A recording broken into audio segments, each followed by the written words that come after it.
आपके सामने एक बहुत ही प्यारी हेडिंग लिखी हुई है, अपवाह गति या अनुगमन गति। मैं इसको समझा दे रहा हूँ और परिभाषा आप सभी को बनाना है। कैसे जो है परिभाषा बनेगी ये आपका जो है दिमाग है, आपको बताना है। देखो बेटा, समझा दे रहा हूँ मैं बोर्ड पर।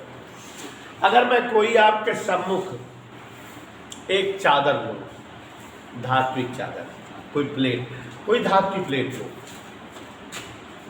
मन लगा कि सुनना, क्योंकि परिभाषा आप सभी में से किसी न किसी को बता दी। देखो लड़कियों में तुम जो है प्रतिनिधित्व करोगी, तुम बताओगी। यहाँ देखो जरा क्या है ये, धातु की कोई एक प्लेट, कल्पना कोई एक धातु की चादर, धातु की प्लेट। अब दिमाग में आ जाना चाहिए लेकिन शुक्ला धातु की प्लेट क्या होती है। कोई एक प्लेट है, एल्युमिनियम की प्लेट है या जस्ते की या लोहे की, तांबे की, है ना, कहते हैं सोने की, तो किसी चीज़ की कोई प्लेट है, धातु की कोई प्लेट है। इतना तो क्लियर है कि अगर ये धातु की प्लेट है तो असंख्य छोटे छोटे छोटे छोटे धातु के परमाणु से मिलकर बनी होगी। बोलो हाँ सर, धातु के छोटे छोटे परमाणु से मिलकर बनी होगी। माने इस प्लेट का निर्माण असंख्य छोटे छोटे धातु के परमाणु चाचा कर रहे होंगे। इसमें ढेर सारे क्या है, धातु के परमाणु। गौर फरमाइएगा, इस प्लेट के भीतर ढेर सारे धातु के परमाणु है और बहुत ही पास पास है। हमारी कल्पना है कुल ऐसे ही। ये सब क्या है, धातु के परमाणु। जैसे अगर ये जस्ते की प्लेट है, ये सब जस्ते के परमाणु है। आपको पता है धातु की परिभाषा दी जाती है कि ऐसे समस्त पदार्थ जिनके परमाणुओं के अंतिम कोश में एक या दो मुक्त इलेक्ट्रॉन हो, धातु कहलाती है। केमिस्ट्री की बात है कि अगर किसी के परमाणु में एक या दो मुक्त इलेक्ट्रॉन हो तो क्या कहलाएगी, ठीक है। और वो इलेक्ट्रॉन त्यागने की प्रवृत्ति भी रखते हैं। पहले कक्षा और दूसरे कक्षा, पहले समूह और दूसरे समूह के तत्व ही तो धातुएं होती है। और एल्कलिक मेटल क्षारीय धातुएं होती है, प्रबल धात्विकता जिनमें होती है। तो ऐसे समस्त परमाणु जिनके अंतिम कोश में एक या दो मुक्त इलेक्ट्रॉन हो, धातुएं होती हैं या धातुएं कहलाती हैं। तो अगर ये धातु है तो इन सभी परमाणुओं के अंतिम कक्षा में एक या दो मुक्त इलेक्ट्रॉन है, ऋणावेश। और इस जो है परमाणु के भीतर नाभिक है, माने धनावेश।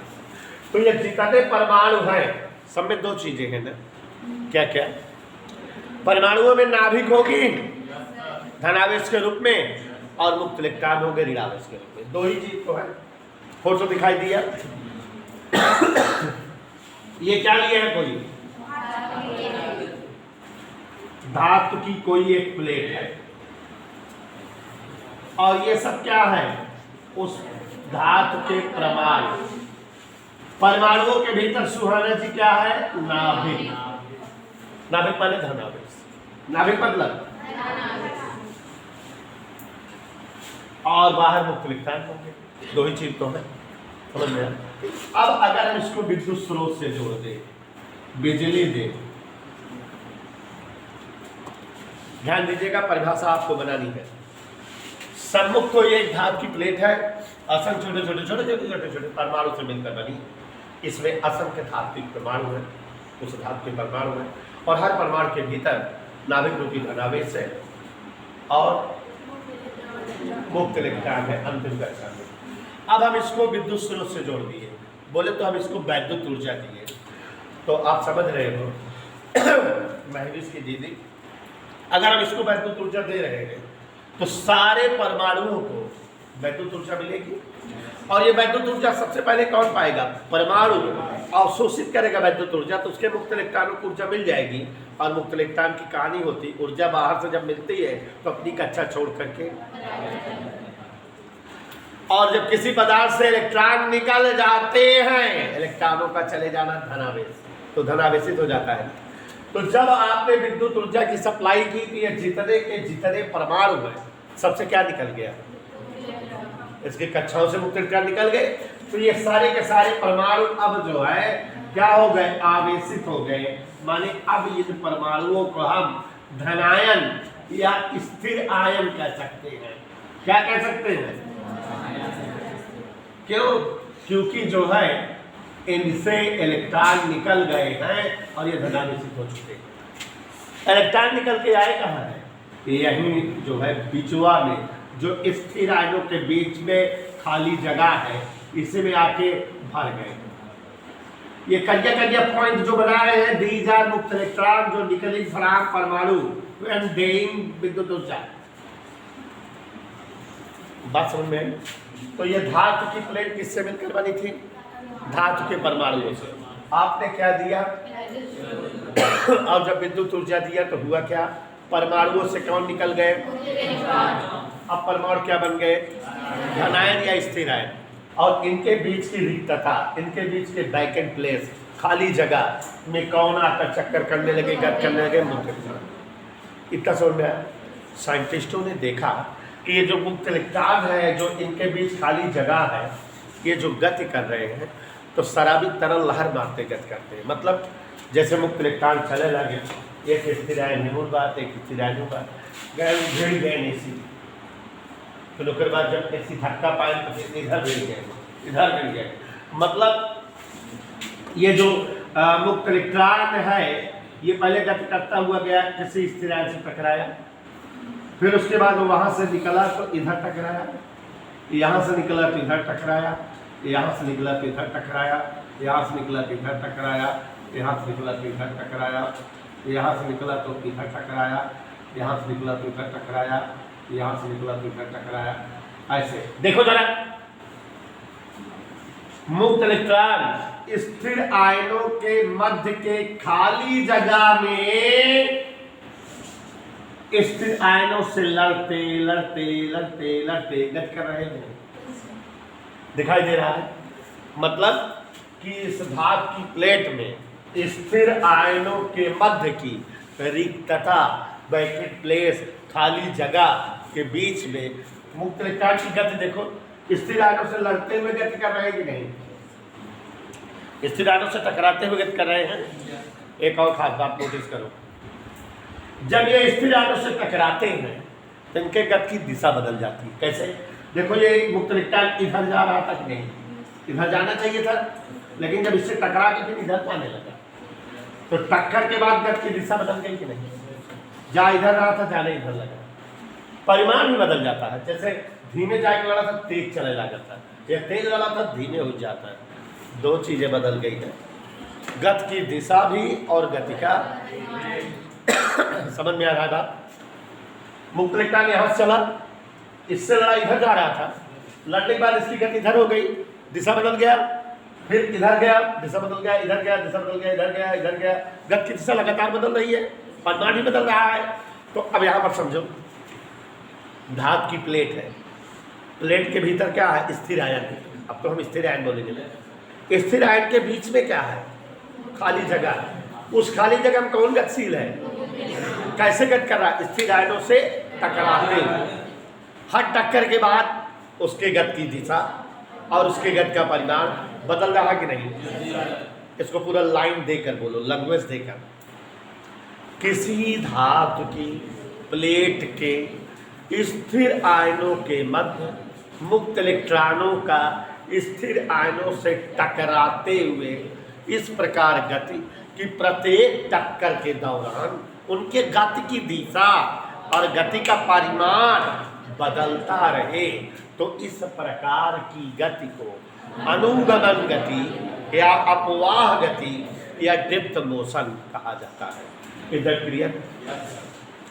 तो ये पूरा लंतरानी जो समझाए कि आपको उस चित्र से परिभाषा याद है जीवन का, चित्र की कोई रिक्वायरमेंट नहीं है। तो एक बार जो है नाम सुहाना फिर से, किसी धातु को जब विद्युत ऊर्जा दी जाती है तो उसके परमाणुओं से मुक्त इलेक्ट्रॉन बाहर निकल जाते हैं और इस प्रकार धातु के परमाणु स्थिर आयन बन जाते हैं और स्थिर आयनों के मध्य के खाली जगह में मुक्त इलेक्ट्रॉन स्थिर आयनों से टकराते हुए गति करने लगते हैं और इस प्रकार मुक्त इलेक्ट्रॉन स्थिर आयनों से टकराते हुए स्थिर आयनों के बीच की खाली जगह में गति करते हैं कि उनकी प्रत्येक टक्कर के दौरान गति की दिशा और परिमाण दोनों बदल जाता है। मुक्त इलेक्ट्रॉन की इस प्रकार की गति अनुगमन गति या इधर क्लियर। अच्छा, एक चीज और ध्यान से, जैसे ये मुक्त इलेक्ट्रॉन पहले इस स्थिर आयत से टकराया, मान लो इसका वेग 2 मीटर पर सेकेंड है, उसके बाद ये इस स्थिर आयत से टकराया। जब ये इस स्थिर आयत से टकराया, इसका वेग मान लेते हैं 4 मीटर पर सेकेंड है, तो ये दो क्रमागत टक्कर है कि नहीं, एक के बाद एक क्रम वाली टक्कर। इनाय कहीं वाली टक्कर हम देखिए, दुई क्रमागत टक्कर देखा कभी, तो एक बार वेग दुई है, एक बार दोनों के औसत निकाल लिया। क्या निकाल लिया? माने दुई में 4 जोड़ के दुई से बात देते, कितना है? एक का कहा जाता अनुगमन वेग। क्या कहा जाता है? परिभाषा बनाओ। अनुगमन गति करते हुए, अब अनुगमन गति बोल दी तो हम कई सब नाल अंतराल न्याय बोले का है 60 हो गया। अनुगमन गति करते हुए मुक्त इलेक्ट्रॉन की किन्हीं दो क्रमागत टक्करों, दो क्रम से टक्कर के दौरान प्राप्त वेगों का औसत मान अनुगमन वेग कहलाता है। बात समझ में? रेशो एक बार फिर से सुनो। जब किसी धातु की प्लेट को विद्युत ऊर्जा दी जाती है तो धातु की प्लेट के परमाणुओं के मुक्त इलेक्ट्रॉन परमाणु से बाहर हो जाते हैं और अब ये परमाणु धनायन या स्थिर आयन बन जाते हैं और ये मुक्त इलेक्ट्रॉन ऊर्जा पाकर इन धनायनों या स्थिर आयनों के मध्य स्थिर आयनों से टकराते हुए गति करने लगते हैं। हर टक्कर के दौरान मुक्त इलेक्ट्रॉनों की गति की दिशा और परिमाण बदल जाता है। मुक्त इलेक्ट्रॉनों की गति की दिशा और परिमाण, और बच्चों यही गति अनुगमन गति या अपवाह गति कहलाती है। अनुगमन गति करते हुए मुक्त इलेक्ट्रॉन की किन्हीं दो टक्कर के दौरान प्राप्त वेग का औसत मान अनुगमन वेग या अपवाह वेग कहलाता है। और बच्चों इन टक्करों के बीच की जो दूरी है उसे माध्य मुक्त पथ कहते हैं और इन दोनों टक्करों के बीच जो टाइम लगता है मुक्त इलेक्ट्रॉन को चलने में, आने में या जाने में, उसे हम श्रांति काल कहते हैं। क्या कहते हैं? तो एक बार फिर से सुन लीजिए। अनुगमन गति करते हुए मुक्त इलेक्ट्रॉन की किन्हीं दो टक्करों के दौरान प्राप्त वेग का औसत मान अनुगमन वेग कहलाता है। अनुगमन गति करते हुए मुक्त इलेक्ट्रॉन द्वारा किन्हीं दो क्रमागत टक्करों के मध्य चली गई दूरी माध्य मुक्त पथ कहलाता है। अनुगमन गति करते हुए मुक्त इलेक्ट्रॉन द्वारा किन्हीं दो टक्करों के मध्य लगा समय श्रांति काल कहलाता है। श्रांति काल को टाउ से लिखते हैं और चली गई दूरी को लैम्डा सफिक्स से एम से लिखते हैं। इधर क्लियर बच्चों? तो ये अनुगमन वेग, श्रांति काल, माध्य मुक्त पथ के बारे में जानकारी हो गई। कोई दिक्कत किसी को?